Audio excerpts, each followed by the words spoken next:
This is Tim here from Your Six Studios. Today in this video I'm going to show you how to connect to your hotspot on your laptop or something like that. Maybe you're at like an airport. Just swipe on down from the top of your phone, go all the way to the right. Now on my Android phone I have this hotspot option right here. I can just toggle on or off. But let's go to settings and go to network and internet. Going down to the hotspot and tethering option right here. And just make sure this is turned on.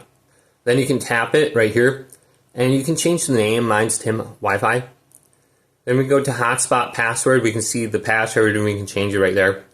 So this is set up on my phone now. All I have to do is go to it on my computer now. So if you're on your laptop, go to the Windows Start button, go to Settings, go to Network and Internet, Wi-Fi. Make sure this is turned on. Show available networks. Here's Tim Wi-Fi. Click it and go to connect. You can click automatically if you want. And now we are connected. So you're going to have to type in the password since I already connected to it previously. It just went ahead and did that.